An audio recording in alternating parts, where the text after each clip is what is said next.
What's up? Aren't you doing it for the likes? Nah, I ain't doing it for the likes. Oh, okay. Hold up. So you doing it for the pussy? Nah, I mean, yeah, no, I ain't doing it for that. Okay, then. What are you doing it for? Man, I do it for the culture. The culture?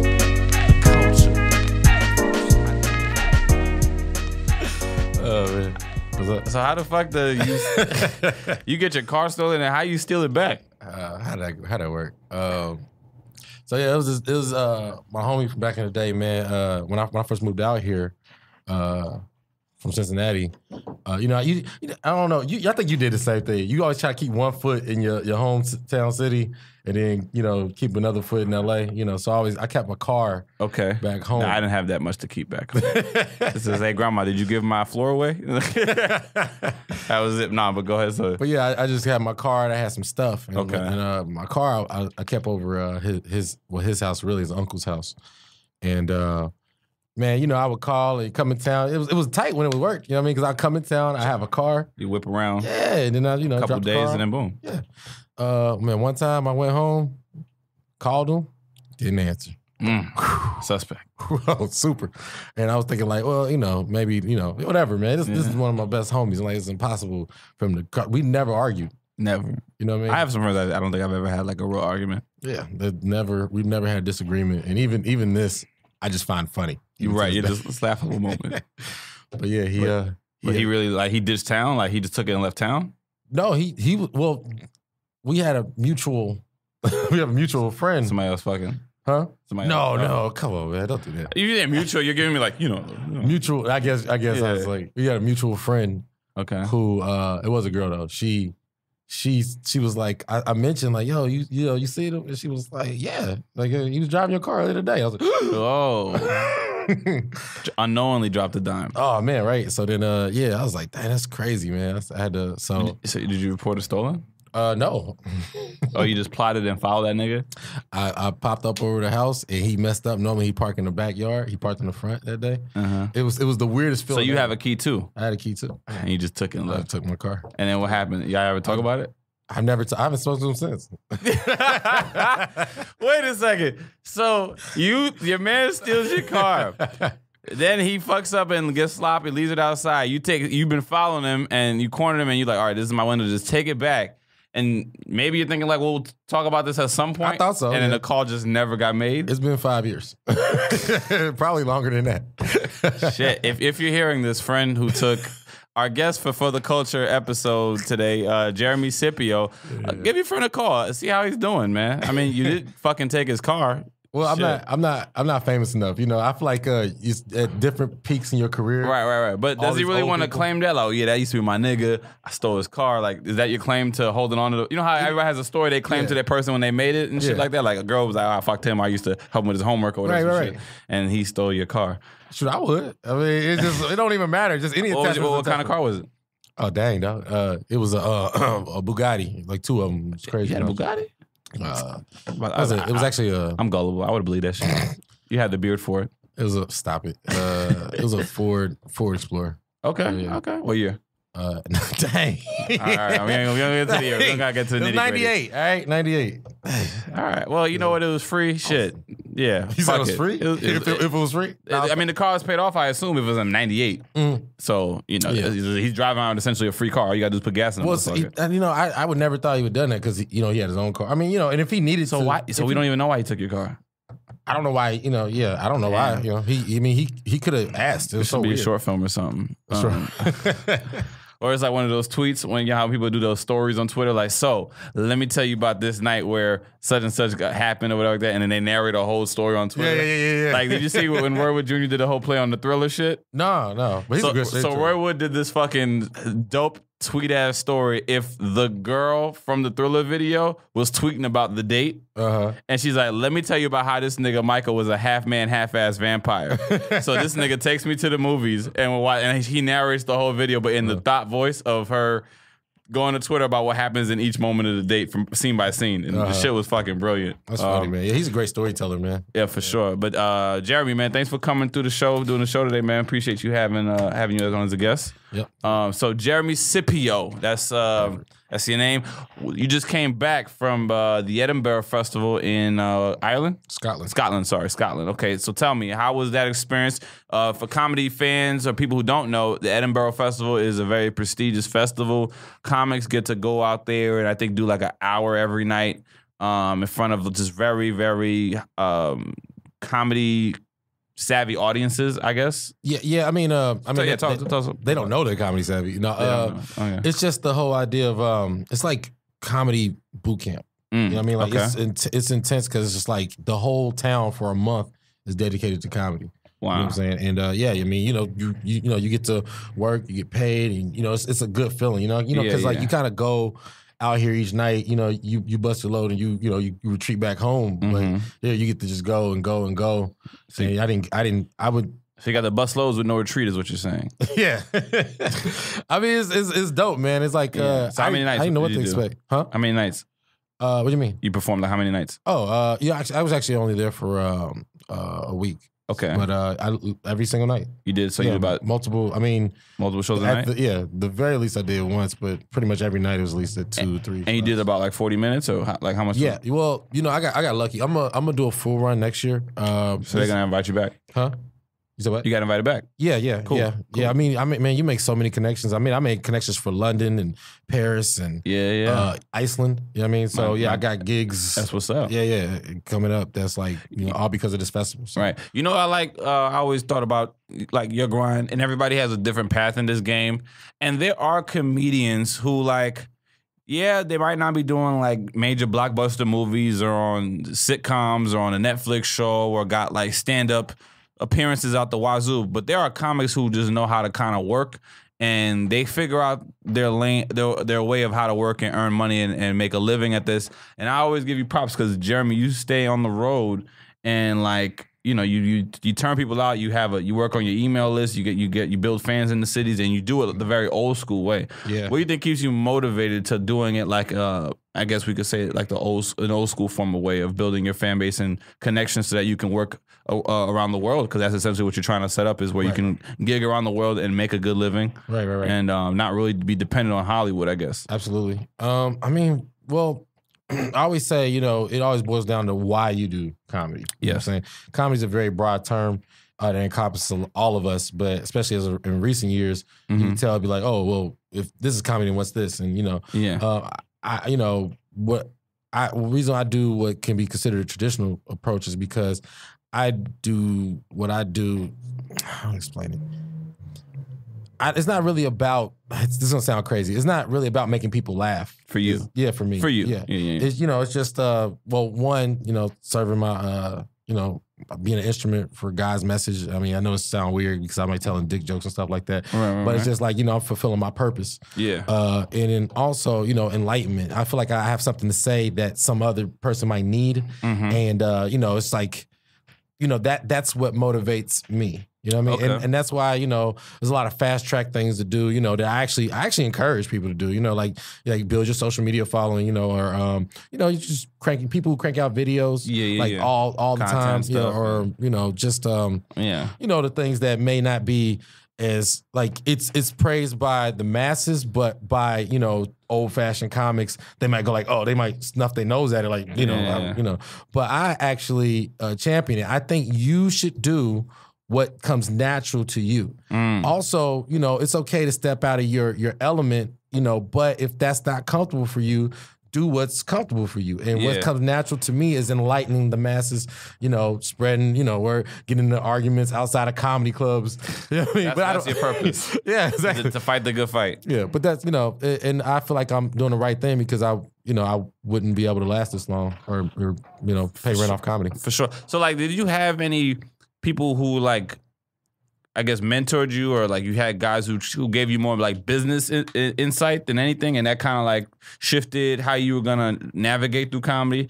You know what I mean? Because being in Hollywood, being in LA, the benefit of out here is that you do have the potential to always run into like very successful comedians, and you can get picked to go on the road and open for some people. And you know, if they like you enough, they share some advice on what they think you could use or whatever like that. So like, did you gain like a business savvy early on in your time doing it, or like were you just curious? You asked like questions, or you just happened to fall into this thing that just kept like happening, and you just decide, okay, well, maybe I just need to like explore this slope some more. Business wise, I always say like, you know, a lot of people actually, you know, commend me on my business sense and you know, my promotional skills or whatever, but that's not naturally what I would call myself or even associate myself with.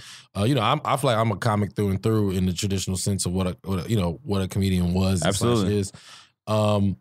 You know, and comics, you know, like, I wouldn't say legendary. Well, yeah, I mean, you know, they kind of give you the same old advice. You get the advice, we kind of like figure it out. Yeah. You know what I'm saying? You be like, what? Just stay in it, man. You be all right. You know, you just be like, keep going. But, you know, later on, it actually makes sense, and I'm probably guilty of telling people the same. And you know, people like, oh, he's an asshole, he's a jerk. But truth be told, my business sense came from my failures. You know what I mean? Like if I hit a roadblock in a certain area, well, I just, you know, adjust. Could you give an example of a failure, a loss you felt you took? Well, let's be real. I mean, you know, maybe the people's first show is super successful. You know, first show I promoted and put my name up there, it didn't do well. Okay. You know what I'm saying? And then I just adjusted. You know, and then, you know, the next time I, you know, just hit up more people. I got more involved. You know, I fell in love with the part of connecting with people. Okay. And I'll tell you, that's probably carried me the most. Even though some people might, you know, see my demeanor and like, oh, he's closed off, or, you know, I don't know. I never got that from you. Like, you have, I guess your exterior gives all closed off vibes, but you've been nothing but cool since the first time I touched ground. You put me on my first show out here. Yeah, you know, true. I always remember that because it was just like I was with my friend Khalees, who is a very funny comedian and writer, and she knew somebody who was doing the show, and then he talked to Ian Edwards, I think, and then talked to you, and then you're like, all right, fuck it. Yeah, well, this I'm sure there was more that went involved in that. No, yeah, you know, you're right. But I just remember you thought it was because of Ian's clout that I put you on. Right. And it wasn't. The veteran got me. Yeah. Because Ian, even though I respect Ian a lot, right, but Ian don't fuck with me like that. Oh, okay. But he does. Right. But Ian was, he actually, you know, Ian he's one of my my comedy big bros. Okay. Straight up. But you know, the real comedy big bros, they antagonize you. And anybody know Ian knows he's like more of an antagonist. Yeah, he does it, but he means well, but he's just not gonna give you a compliment. It's just not in his bone to tell you you're doing good. He's always gonna be like, no, you're doing bad. You should go home. Why are you here? But he actually means stay out here. Right. Keep doing this shit. Things are gonna happen. It's like weird. It's like it's a language. Oh, if Ian has a good conversation with you, that means you fucking up. Like he don't. That means he see you slipping. He's like, right. He's like, why you have too much time to talk? Like why? Yeah. That's so funny. There's a few comics that are like that. But I like that about him. You know what I mean? Yeah. But no, I pick up on vibes, man. And honestly, it's just like I don't know. The more you're around people, you kind of know, like, all right, this is a you know, a person who's grinding is gonna take something and do something with it. But that's the most important part, is that it doesn't matter how you get it, it's what you do with it. You know what I'm saying? And you always been a hustler, man, yourself. I mean, you get around. You only moved here 2 years ago? 2 years, man. 2 years ago. You got 2 years this month. You used to always talk about this place. Matter of fact, yo, you probably the person I probably like co-top with the most in New York. Like I'll be in New York and you'd be like, oh, I'm in LA. Why you ain't come a week before? So. Okay, cool. Yeah, you just missed me. You just missed me.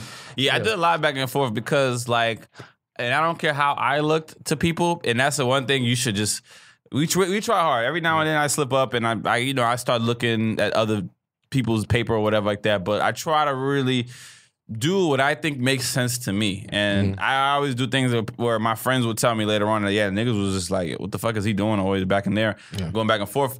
But I knew I wanted to go to LA because I was just curious to see if I could see myself living there. Yeah. Like for me, I couldn't have made a decision to just move and start over and then learn and figure out this town. Like I had to do come here for 2 months, 3 months. I had to spend time because I had to get how this shit works and see what they mean when they talking about people that are so fake out here or whatever like that. And I think I'm naturally oblivious, so I don't ever really catch what the fake shit is. Yeah. Because I think I've been just incredibly lucky that the comics who I get introduced to or who I build a rapport with. You know what I mean? They're for the most part, I guess, solid in their shit or whatever it is. So there's no other agenda. Yeah.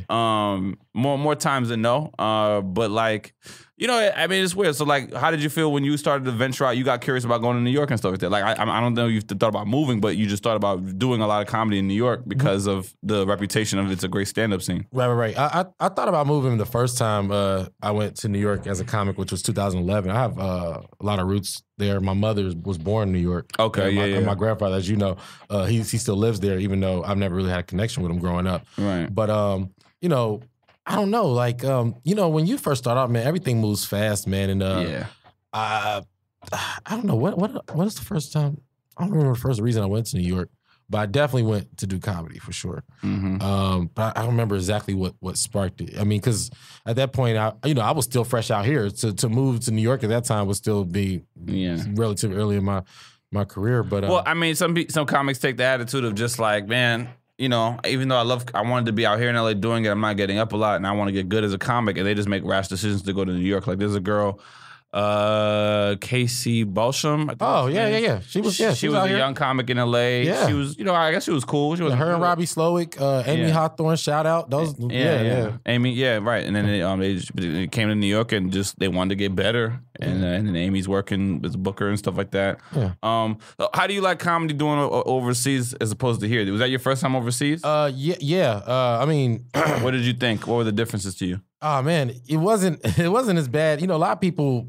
I think that's a lot of people's fear. And matter of fact, let me go back to that. Fear holds people back so much. Yeah. And it's so funny. The older I get, the more I realize certain things like, you know, nothing to fear but fear yourself. I know those lines sound corny, but it's so true. Nothing to fear but fear itself. Man, these crowds over there they're actually more, they embrace you more.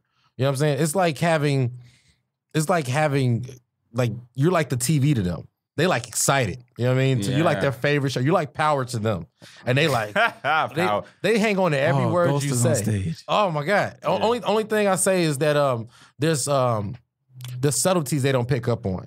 You know what I'm saying? Okay, like cultural shit. Yeah. Subtle racial things. Yeah. They don't pick up on. Not because they're not racist or, you know, they just don't. It's just the intricacies of it. It's not in the everyday language. Yeah. Like, but if you say like you had a joke with get the strap, they might not. But they might get that though. Well, that's what that's the thing. It's like pop culture references they get. Right. I mean, it's so crazy, man. Like it's so funny how Cardi B has entered like mainstream thought process. She's around the world now. Yeah, I mean, you can literally say that and say nothing else, and people are going to react. Like would go over well. Oh man, it definitely would. Hilarious. You know, and Scottish people, they I don't know. Well, it was a lot of people because this you understand. This is the most congregated. This is actually the biggest festival. For I was told, biggest comedy festival. I mean, it's like the whole town is dedicated to comedy. I mean, I've never seen anything like it. You know what I mean? Yeah. I mean, of course, you got Montreal and there's one in Australia that's pretty big. And, but the thing with this is that they're just, you know, it's all these small places, like from the bottom to the top. For sure. Comedy. Every floor, different room, different stage, different people. But yeah, they're really receptive. You know, as long as you talk about them or figure out what they're into, and it takes no time. It's like, you know, if anything, I would say LA more closed off than those people. All right. So, like, what is your plans next? So you said you might now you have some markets that you could hit up in the future, like going into 2019. So you're probably gonna try to do some comedy in London. Yeah. Maybe you should do Australia or Hong Kong. I don't currently have any plans for Australia. I got New Zealand though. New Zealand, okay. Yeah, okay. I mean, connect. Yeah, you know, it's all about finding that connect. No, this is all gonna happen. I mean, it was like, especially because, you know, when you're trying to make everything happen, it's like you meet a booker, but you know you're not on stage, or you know they kind of size you up. They go, "Oh, what are your credits?" So they see you, and then even when they see you, it's like, yeah, you're funny, but then you don't have this. There's always something that they kind of want to see before they can just be your friend in terms of the. In Edinburgh, every time they caught me, I was in my moment. Every single time I was in my moment. And that was beautiful. So it was just like you get off stage. Saw me for a week do this shit. Yeah, no, literally, you get off stage. Oh, where you from? Oh man, Kier, take my car. You come do this and there. I'm like, yeah, do exactly what you're doing, and let's do it over here. Right. That's it, you know what I mean? So yeah, it's beautiful. That's awesome. So I was gonna ask you. So, are you in a relationship at the moment? Oh, bro, you hitting hard. Pow, I got to. Yeah. No. So I was gonna ask you if you had some Scottish pussy while you was there. Okay, good. At least there's an order to it. Right. Yeah. How was there any white? Did you get any fandom? Any horny Scottish women that wanted to take this big chocolate black man with a beard to their to their apartment? Do they say pause anymore? We need a new pause, like a super pause. I mean, honestly, I feel like that type of activity would be easy to do. Yes. If you're caught in your moment. Caught in your moment. So you tell me you didn't get caught in a moment. Me personally. Yeah. I personally, chill. I was, I have fun, man. I didn't have extracurricular fun. I had regular fun. Right, yeah, just the joy of performing. And do you drink? Yes. I drink now. So did you drink it in Scott? You had to drink over there. I drank some. And you had fun with the white people? Yeah, man, they were actually cool. But even I met a black Scottish friend. Like he's like legit. Like this dude was really cool. His name Jason. We hung out. I mean, I even made a rap song with him. He's a rapper. He still got the producer shit in. Yeah, he was like, no, he didn't want to do it. He was like, oh, come on, spit a verse. I'm like, nah, I'm good. So you were in a studio? Yeah, we was in the studio, man. Well, how dope was the studio? It was a nice looking studio? It was all right. I ain't gonna.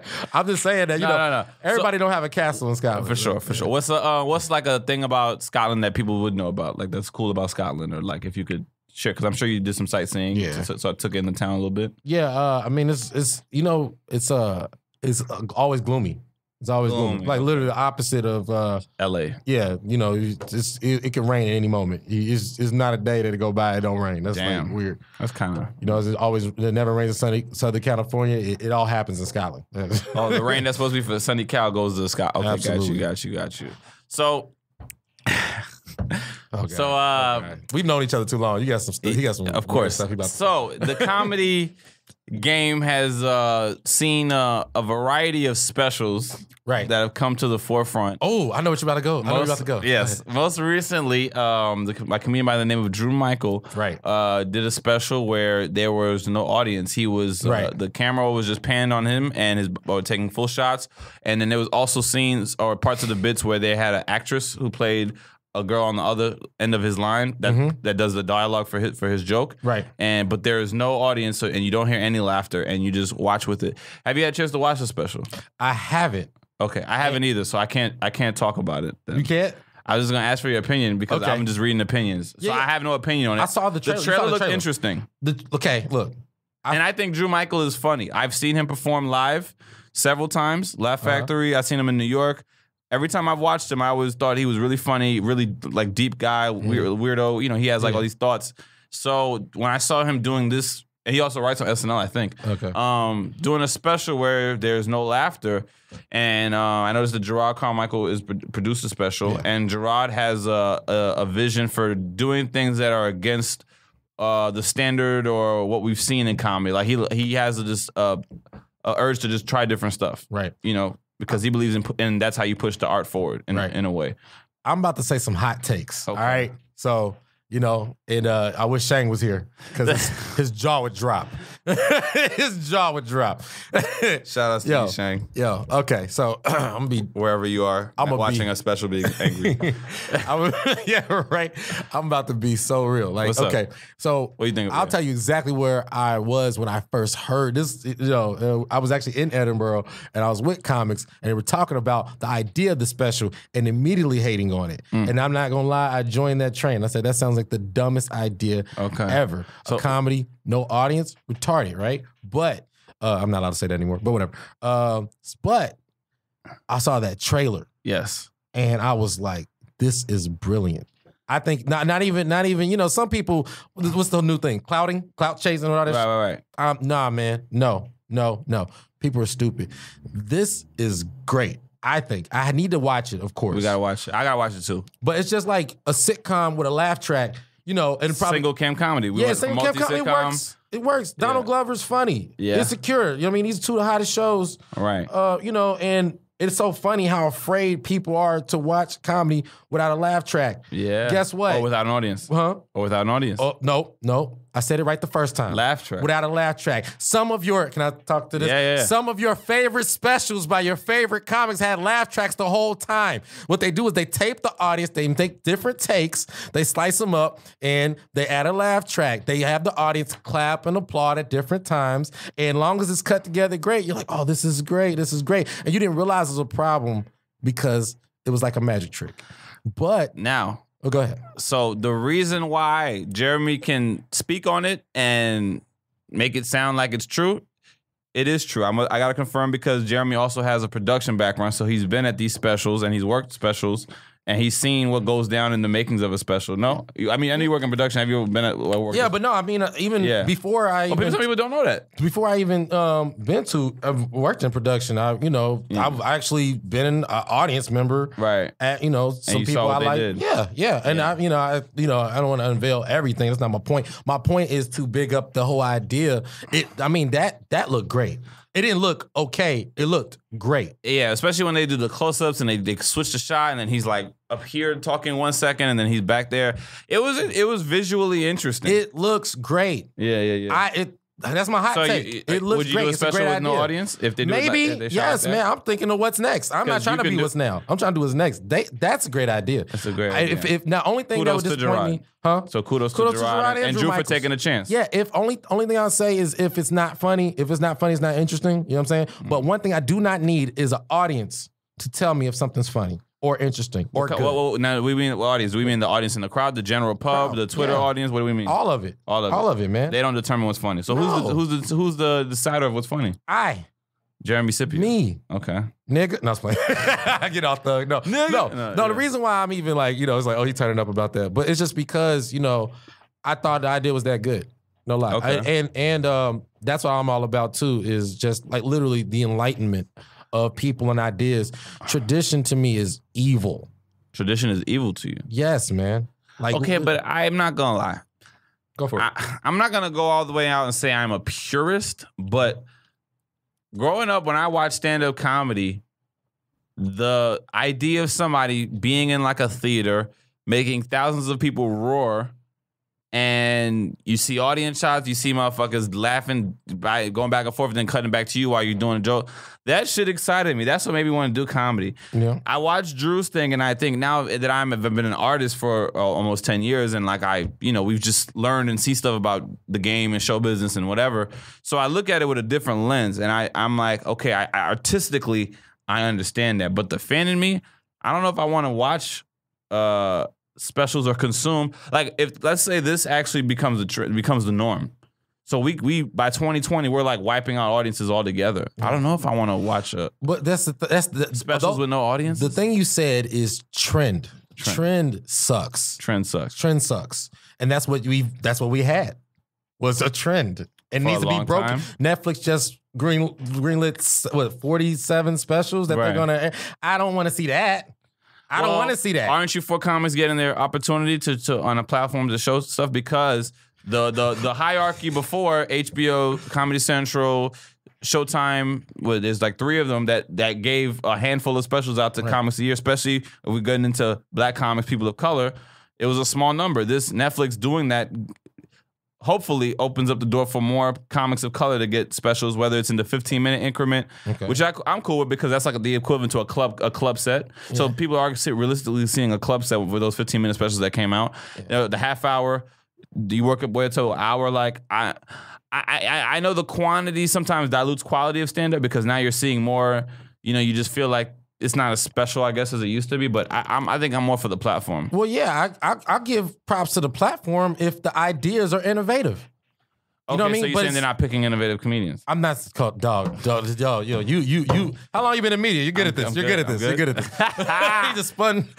We're in the spin Let me get a zone. radio show, please. No. All right, yeah. No, I'm saying is that I'm not interested in watching, consuming the same. No, literally, like the same crowds, the same laugh tracks, the same audience, just literally switching out the comments. So what do you propose? You propose like different ideas. Okay, Drew Michaels and Gerard did this. All right, cool. Maybe Drew Michaels shoots his special like in the hood of Detroit. No, we're not talking. We're all for Drew Michaels. Maybe D-Ray goes to Hong Kong. D-Ray, I don't. Actually, he did an interesting take. He did a whole stand up on one theme, if I'm not mistaken. Like How to Act Black or something like that. He didn't do it on theme. It's just the title. He had jokes that went, but he had. Well, I'll be honest. What I was impressed with that special was that I didn't see one club joke, and I was like, D-Ray was like king of club jokes to me. So he challenged himself. He did challenge himself to come up with material and practice, and I think it definitely showed in a better flow of a set than what I've seen in past D-Ray sets. Yeah. But shout outs to D-Ray. I'm not a fan of the baseball card. Like the sport of stand-up comedy. The sport of it. Okay, what do you mean by that? They treat us like baseball cards. Like literally, we are just what is our stats? Wait your turn, nigga. And you're literally just another card in a deck. You know what I'm saying? Okay. When we are people with ideas, we're creators and creatives. You know what I'm saying? And what happens is if you stop being creative, you become stagnant and you're waiting in line for your turn. When in actuality, all it takes you to do is just create something else. You know what I'm saying? And that's what I'm saying. Like, we're like, a lot of people like to say, I think of us more like,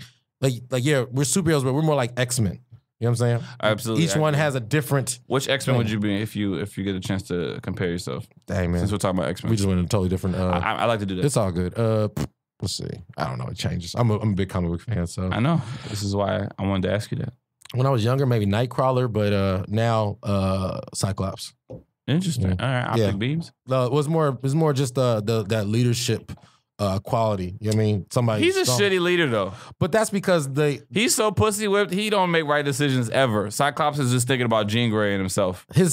I know too much. The popularity of his character over time got diluted. And what happens in comic books, when you're not selling, they screw up your character. That's what happens. Yeah, he became a villain. He killed Professor X, and he's like a villain now. When? Ish. When did this happen? 2012. Fuck, he killed Professor X? Yeah, but in 2015. Did they bring him back? He had the Phoenix Force, and I'm not sure. So what's he doing with his life now? Is he an X-Men still? they outed him? I mean, I know what I do is I've read Wikipedia histories of every comic book that I've been interested in, and then I watched the shows, and I watched some of the like later stuff like graphic novel things, but I didn't even know it got to that point with Cyclops where he just fucking killed his master, or his teacher. Yeah, I mean there was more to it. Obviously, I'm not doing the story justice, but right. But if you're not selling, basically your character that happened some shitty shit. The same happened to the Green Lantern. His comic book wasn't selling. Right? Yeah, his comic wasn't selling, so he. They really push for Hal Jordan a lot. Like I root for Hal Jordan because I think he's like in the optics he looks like a cool Green Lantern, but he be fucking up. He be doing. He got the Red Lantern shit one time. He went evil. But that's why I'm telling you because he's not. Whenever you're not selling, whenever you're not selling, they're gonna go ahead and mess up your character. Yeah, that's like I don't think there's never been a not good Jon Stewart era. Like he's always good, but they won't give him that top spot. They want to keep Hal Jordan as their white champion. Well, I mean, Kyle Rayner's cool. We could dip into that. I'll tell you my theory on this, and as pro-black, no, not on Lanterns, but just on black characters in comic books. And as pro-black as I am, I'm not crazy about like Black Spider-Man and all that stuff, man. Oh, I don't want to see a black Captain America. I like my Captain America white. Well, yeah. I want Captain America to be white. But my thing is that, I grew up with these characters and I just want to see the character done justice. Most times when they switch mediums, they tend to be all like some weird version of themselves. Yeah. And I'm still waiting to see Peter Parker be Peter Parker. You know what I'm saying? Right. So, So you saying, are you fucking with Miles Morales? I mean, he's an interesting character, but he kind of like because he came from the Ultimate Universe, there's no way to fit him in naturally. Right. So it doesn't make sense. So I would rather him just be gone. I mean, I like to see a black person in a Spider-Man costume just for, like I don't want to see a black Batman. My Batman is always going to be Bruce Wayne. Dick Grayson, if Bruce is out of action, he'll fill in. Yes. But Batman should always be Bruce Wayne. Yeah. Bruce Wayne can always stay between the ages of, if we're going into his origin 25 to older Batman 45, and he stays, and there's always just these stories of years that never get lost, and he's just 25 to 45 until they keep fucking redoing it. Right. But I think. But back to us being a deck of cards. Hold on, wait. Okay. I was gonna say, I think making new black heroes is great though. Yeah, we create new ones. Yeah. Okay, so all right, before we go back to comedy, I was gonna say the thing about the James Bond with Idris Elba, like I'm just like, why not just create a franchise where Idris Elba is an agent that's British? Well, why does he have to be 007? Like, I'm okay with seeing 007 staying white. Like I don't need him to be black. I'll be honest. This is why you want him to be black. I felt the same way. Like I was just like, man, just make a new thing. Make a new thing. But it's honestly, we're close. and he's more James Bond than Daniel Craig ever would be. I don't care what anybody says. Why do you say that? He wasn't the Daniel Craig was guy. not James Bond. He was Is it not because? All right, what do you think he lacked? He was could too definitely rough. pull out the fight he was shit. too rough. His lines wasn't clean. I mean, he just was like No charm. Yeah, no charm. He's exactly. not Pierce. He's not Roger Moore. Sean Connery. Definitely not Sean. He's so far from Sean Connery. Sean Connery. Yeah, I'm like, yo, if Daniel Craig could beat James Bond, give it to Idris. He'll do way better. I grew up with Pierce, so like Pierce is kind of like kind of corny, but he was smooth still. Pierce was still smooth. Yeah. I mean, they all had the corny jokes. Well, it wasn't him. The actual writing got corny. The writing. Well, the writing has always been cheesy. Yeah. There was always those pun jokes and wordplay shit. That was always part of the Bond thing. But like Pierce had the look, the hair, the smoothness. Yeah, Daniel Craig was rough, but he could the scenes were cool though. I mean, he benefited in the last 10 years of the technology, what they can do with a bigger budget. Right. You know what I mean? Absolutely. But to me, if I think James Bond and what I the last one was so trash. Yeah, it's just like I said, I don't. But even Casino Royale, the whole like him being in the seat with his balls through the chair, I'm just like, that's too much, man. That ain't no James Bond stuff, man. James Bond would have been out of that. Butt naked in a chair. Let's give Idris a chance. I mean, Idris is definitely. He wouldn't be butt naked in a chair with his balls hanging through this thing. That's what I'm saying. My thing is with 007, right? If he's black now, isn't it easier to be identified as 007? Yeah, I thought about that too. When you keep stepping into the room, how is the espionage shit gonna work? He can't just be another white guy filling in on some assignment when he's in a terrorist organization of Interpol or whatever like that. Like they're gonna know. The black guy. Actually, there was a great book called The Invisible Man. Unless he's back in Africa and he's chasing motherfuckers like Daniel Craig did in that first one. No, yo, how did he catch that black dude anyway? He did. Casino Royale? That nigga shouldn't have got That's the caught. most fictional part of James Bond. No white man could run that fast for that long. Fuck out of here, MGM. But yeah, there's a book called The Invisible Man. You know about that book? Yeah. It's about a black man because they don't see us as a full person. He was able to do a bunch of stuff. He was a Ron Stallworth. Think about how many times you walked in a place and they was like, "Do you work here?" Or is it like that? Right. All James Bond have to do is say yeah, and then he can do whatever he wants. Yeah, that's true. Yeah, I work here. Okay. All right. If he gets casted, it's a win for us. We're close. That's what I'm saying. Like before, when it was the like hype is so big, the noise you can't ignore it. That's what I'm saying. Like honestly, in Scotland, that's all people would bring up. Idris. Man, what do you think? The audience you members. think Idris should be Bond? You think he should be James Bond? Okay, all right. I think he would make a great Bond. You got to make it sound like you got like. I feel like Idris is so slept on as an actor. Idris. Like that. Okay, sorry, Scottish people, don't kill me. I know, right? That was terrible. You know, okay, you know why I say that? Because one of my favorite shows that got cut so premature, because the fans were so fucking loyal, right? And they pushed it, and we talking about like 3-4 years of this. When does it come back? When does it come back? And then this shit happened. Young Justice is finally coming back. It was a live action? No, Young Justice was animated. You ever watch Young Justice? I didn't watch Young Justice. All right, this is I know the comic. Paul, right? You watch Young Justice? Paul, what are you doing with your life, man? Hey. Yo, Paul, go take a nap, man. Get the fuck out of here. Hey, we leaving you hanging, bro. You like... No. Okay, so Young Justice was this amazing DC show. So basically... Black Captain America, right? No. Nigga, this is DC. Oh, DC. Right. Young Justice. Come on. Apologies. Get out of Marvel mode. Yeah, you're right. That's Young Avengers. You're right. So DC, they had this show called Young Justice. It was on Cartoon Network, right? Mm-hmm. And it was like a sophisticated, clever, like adult kind of storytelling about the sidekicks of all the superheroes that form their own team. So you have Robin. What Teen Titan is? Listen, it is in a way Teen Titans, but it's not. They call it Young Justice to kind of give it a because they already had a Teen Titans show. Right. So then their next show is like, what are we gonna do? Then they did this concept of Young Justice. So the sidekicks form their own team, right. And then occasionally the heroes help them at times, but they did covert missions or whatever because the Justice League were too big. So the teens did that stuff, but then it has all these cool adult storylines like. Roy Harper getting estranged from the Green Arrow, and then they're having a falling out.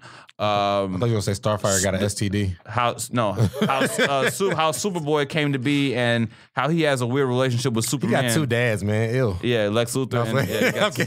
I just lost Clark and Lex met one night up for a night, and that was a joke, guys. Yeah. I don't want to lose your. So it just has like a lot of cool storylines. Yeah, and they were like 20+ plus episode seasons.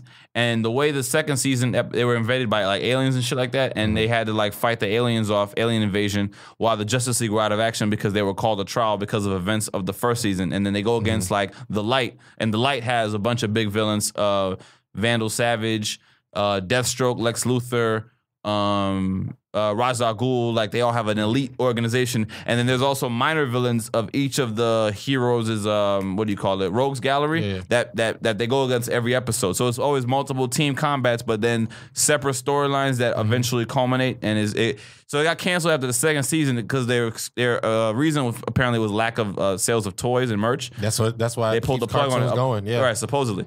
And then they were like, well, we wanted something more kid friendly, and then that's where Teen Titans Go came about because it was so kiddie kid. Oh, wow. And it was so opposite of Young Justice. Go is bad. It looks bad. I don't know. Right, but so yeah, but the fans kept asking for it because they had like one season on Netflix that people would watch. It's like, oh, can we get season 2? Can we get season 2? Then they finally put season 2 on. Then they had both shows, and then the fans kept asking for it, and then it got in development. And then they were like, well, where's this shit gonna go? It should go to Netflix. It's perfect because Netflix is like, yeah, let's do all the adult, grown, sophisticated story shit. And what ended up happening is DC decided to finally launch their own streaming service. So they have a stream service coming out. Oh, really? And they do have a live action Titan show that's gonna drop in October. I think I've seen something like that. Yeah. So on the streaming service, they're gonna have live action Titans, then go into season 3 Young Justice. Now every episode is gonna be week by week, so you're gonna have to wait a week. You can't binge it, so that way people can stay subscribed to it. You know what I mean? That makes sense. So they're gonna do Titans and the Young Justice into Doom Patrol, I think. Doom Patrol. That's And Doom Patrol is going to be introduced on Titans. Yeah. And then they get their own show. Then there's going to be a Swamp Thing show and a Harley Quinn animated series that's going to be rated R. They're trying to get back from the MCU. They like, we got to win somehow. They can't do it in the movies. But they've always been really good with animated. And AU does make money. It's not like it's great. What is it? The DCAU. What's that? That's DC Animated Universe. Oh yeah. And their movies are usually good, and now their TV shows are gonna really kill. Yeah. So Batman's honestly every one of those movies that come out, those animated movies, they're always good. It's DC. I see they try to catch up in that department though. I mean, that's kind of funny, but at the same time, I mean, it's dope. I mean, their rogues gallery has to be some of the best. And Doom Patrol. I never heard of Doom Patrol. So I haven't heard. You know what that is, right? No. Doom Patrol is That's actually before X-Men. That's who they stole X-Men from. X-Men was taken off from Doom. Or wait, maybe that's Fantastic Four. One of the two. One of the two teams. But I think the concepts. Yeah. Same thing like Deadpool is like a ripoff of Deathstroke, but then but that's more they blatant. flipped it a little bit. That's more blatant. Yeah. Dead. Yeah. Wade Wilson and Slade Wilson. Right. They didn't even try. But nah, so that's going to be exciting. So now that they have their own streaming service, so they're going to have all of the movies, the DC movies that ever came out, all the animated stuff is going to be in the service. So you can watch the old Batmans, the old Superman series, the old movies. This podcast? You just did a commercial, bro. They need to. Hey, man, I'm trying to get you on it, brother. I'm trying to enlighten you, my brother, to the DCAU. No. So, yeah, but I would say watch Young Justice. Like, they give you the first 3 months free, too. Okay. Yeah. All right. I ain't getting paid for Let this. me do it right now. I'm saying. Right. So just call 1-800-I-WANT-DCAU now. No. But no, actually, we don't talk about comic books enough. Man. Yeah. So that's cool. Okay, here's what I want to ask you, right? So in my knowing you, you've always like sometimes you have your relationships and when when you focus and you're in your comedy shit, you go on it, but then when the relationship hits you, sometimes you fall out of your element. So like I own it. Right. Yeah. Are you saying own it because it's been your fault, or you just let the women in your life just really take over your emotional space and you just don't like create? Like, how do you balance that? And are you better now? Yeah. Than how you been in years past? To be honest, I don't feel like it's like the worst thing ever. You know what I mean? You got to live life, man. That's where comedy comes from. That's where the real experience. And if you ever see a comic very successful but disconnected, and they be like, "Yo, why isn't it funny?" Or it's like whatever, because he at some point stopped living life. And once again, the sport of comedy. You know what I'm saying? Okay. Also, you got to understand, I got as most people do, got into the comedy game young. So I've literally grown up in this game. Me too. Yeah. So there was things or certain like conversations I couldn't have because I wasn't an expert in. Gotcha. You know what I'm saying now, I want to say I'm an expert in women. But you got experience. You got experience, you know what I mean? And everything happens for a reason. I don't feel like, I've heard somebody else mention that before. Somebody say, I like people say, you remember you went away and then you came back and they're like, well, I was always with me, so I didn't go away in my eyes. Nowhere, but in these comedy streets? Yeah. Remember when you went away? Like I didn't go. Maybe I was in a different, I don't know what I was doing in your eyes. But to say that a woman pulled me out of comedy, you can go ask any chick I've been with and say, did you pull me out of comedy? They'd be like, Jeremy, I couldn't hold him down. Right. You know what I mean? Women in my life had to accept that, yo, I'm on this. You know what I'm saying? And no, I don't, like I said, I don't know what people see. I don't know what they think. I don't know what they think is going on. You know what I'm saying? I mean, I mean, everybody got their vice, I guess. Yeah. What is a Jeremy Scippio vice? I was going to say, but I would say women, I mean, maybe the longing for a true relationship may be my vice. Yeah, but, I'm not out here just smashing random chicks and, losing money, just throwing my money at strip clubs and stuff like that. Nah. Okay. And I got some dope stories, so it was all worth it. I mean, yeah, I don't know. What do you, your ideal goals in this game? Like, what do you want to, like, what accomplishments mean the most to you? Like, if you could put in the 3 things. That I've done or that I want to? That you want to do. Want to do? I always liked, hearing everybody's path. I always liked Chris Rock's path. And I kind of like. What part of it? Yeah, I was gonna say not the early fame stuff. Kind of like I remember during one of his interviews, I think when he was talking about Bring the Pain, it was like, well, how did you get Bring the Pain? He said, I made a comedy album. I made a comedy album, Big Ass Jokes, which led to the HBO Half Hour. Big Ass Jokes was the half, yeah. Well, he had a comedy album first. Yeah, it was called Born Suspect.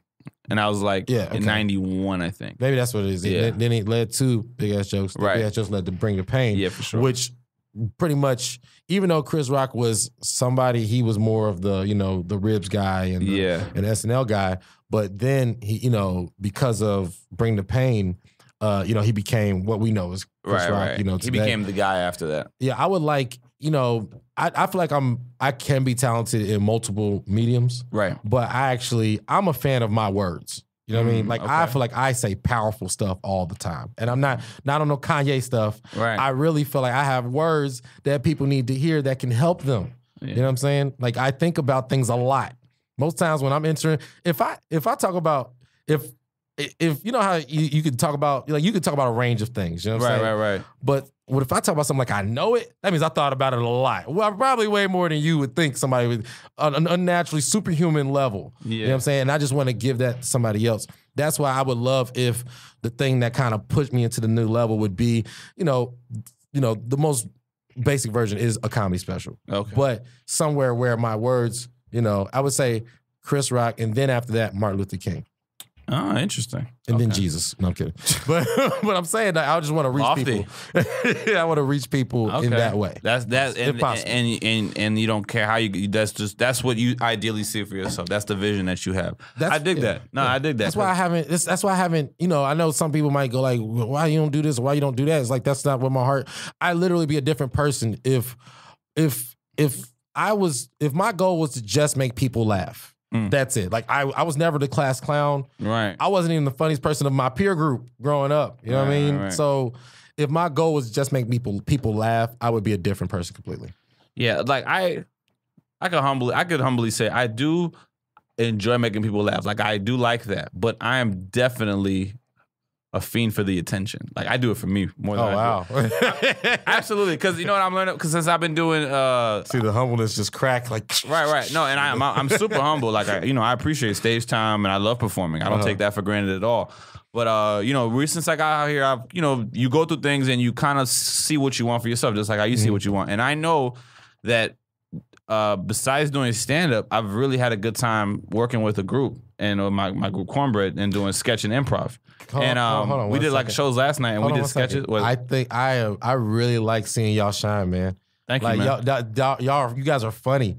I appreciate that, man. No, you came through. Yeah. Did one of my shows. Yeah. And the energy was, right. And y'all stuff, you know what I mean? And y'all was kind of sloppy with it. Right. But it was we so still getting our shit exciting, together. man. Yeah. I like seeing y'all shine, man. We bringing energy. Well, like my Megan, our friend Megan, she always assures me that we are really making noise in that improv scene. You are. Especially because there's this black scene that's kind of like building. Yes. And we feel like it's going to be like a new wave of a comedy space being conquered. And we're going to be right there at the forefront with some of the other talented groups that's out there. But doing sketches and then doing improv, like I don't stand up. I don't even know which one I love more anymore because stand up still, but any one of those three, I'm dope doing. Like I fucking love making people laugh doing anything. Like last night, I played Hood Aladdin. My nigga, I'll show you the pictures of the suit. Like that shit was crazy. We did this. We came up with this sketch in like 2 days. We had to like build from a 30-second premise that we had on another show because we needed a second sketch to fill in our time slot. And we was like, fuck, what we gonna use? And we were kind of like, we didn't have all of our teammates there, so we had to like putting something together. And we came up with a sketch in like 2 days, and we fucking cranked that shit out. And for the most part, the sketch fucking banged. Like, and it was like 11 o'clock show. So you late show. You think about all those elements like a stand up. We think about late show, tired crowd, and we still pulled through. And our sketches like hit, and I was just like, man, yo, there's nothing like we can't do. There's nothing that I can't do. Like I fucking love. I'm a performer. Like I think I just I love. What y'all doing next? Black Little Mermaid? Is that? No, we did have a Black Mermaid. Idea we were gonna flip. So, but I want royalties for that, man. I just hey man, if it ain't on TV, it ain't. That's LA motherfuckers. But no. So yeah, I'm loving what I'm sharing. Shifting my gear towards, which is just performance, stand up, improv, sketch. Like that's just it's like a trinity for me. There's so many things I want to give the game, like because I really feel like, man, everybody has different gifts that like God bless them with, and I feel like and I don't want to act like I'm super smart or anything like that, but I feel like one of my gifts is wisdom, but not like wisdom like I said, once again, that I'm smart. It's just I feel like wisdom is applied knowledge from your past or just from what you see, observe, or whatever. Yeah. And there's so many things I want to give the game. And when I see y'all doing y'all thing, I'm like, man, I really wanted to give, like, but it's like, it's only so much I feel like I can do, I want to do. But when I see that, I'm just like, dang, like, because I had that idea, and I'm glad you guys are doing. It's like, Oh, the Black Twitter show thing? No, well, yes, but that's not what I'm saying. Just I think the fact that you guys are like, you're sketching improv, but you're taking advantage. You're taking advantage of your connections and stand up and stuff like that. Yeah, you know what I'm saying. Yeah, it's just like you're expansive because that's these two. We have writers, we have actors, we have comedic performers. Maybe some of us are stand-ups. Like there's just a bunch of different talents in the group. Singers, you know what I mean? The two is so divided, improv and stand-up. Yeah, so we're merging it. Yeah. Man, it's great. That's what I'm saying. Just straight up. Nah, man. Great. I want to thank you for coming to the show, man. No, man, I got more to say. Nah, fuck that. You ain't got nothing else to say. No. You gonna turn my mic off. No, this episode comes out Thursday. No, actually, we're gonna hold this for a little bit because we actually have a 2-parter we're releasing. So when it comes out, what do you have going on the following week? When does it come out? Next Thursday. Next Thursday. So anything after next Thursday? I'm going to was it Cincinnati and Cleveland, and I'll come back from there. So what's over there? Comedy. And then a club you want to promote? No, because it's gonna reach all 48 of our. I don't want to promote that because I want to promote this. Yeah. My comedy album should, if not out already, it should be the following week. Okay. So, guys, I want you to support Happens to the Best of Us. You can find me, Jeremy Scippio, Scippio. Google me. It should be me. I'm the hottest Jeremy Scippio there is. That's it. What's the name of the album? Happens to the Best of Us. Happens to the Best of Us. Yeah, okay, and it'll be available on what platform? Pretty much, it should be everything. If it ain't, let's petition, guys. I want to I want to have a #1 album. You know what I mean? And I want to move on from that. But yeah, it should be awesome. Spotify, title, everything. An album is important, man. Get them serious checks. You know what I'm saying? Yeah. That's what serious. That residual income is real. We need to start taking advantage of our business opportunities, man. Comics, crank out albums like artists. Yeah. Challenge yourself. Come up with new material. Put out your stuff so that it can be documented, so that you have a body of work. Yeah. You ain't gotta wait for no special. You can do these albums while you're getting ready for that special. Yeah, and also too, I feel like once again as artists and going back into the other conversation, when pushing the medium, we need to take ownership of our own stuff. Stop giving away our power to the clubs and even Netflix and HBO and all this stuff. Yeah, like let's make our own money off of our own talent. Yo, let's start a label, son. Actually, I mean, you know, I was got a thinking label? about Death Row, man. I was thinking about it. I wanted to Death sign Row? Cornbread Kitchen and sound Cornbread Kitchen Records. All right, I'll give you a group deal, and I want a solo record deal. Dude, you better sing, nigga. Keep my That's what I'm publishing. saying. I heard you say you better, as long as you have those waves that you have in your hair. Oh man, the waves is come on, son. Yeah. Oh, yeah. Okay. All right. You bringing it back. Okay. Yeah, waves is on point right now. You should do the many different hairstyles. Of Nick Alexander. All right, we're gonna wrap this up. I'm gonna be in New York by the time this is out, so I'm not sure what I can really tell you guys to go do except just follow me on Instagram at Nick of Comedy, Twitter Nick of Comedy, Facebook Nick of Comedy or Nick Alexander. Man, this is another episode of For the Culture Podcast. Thanks, Jeremy, for coming through today, brother. Yeah. Peace.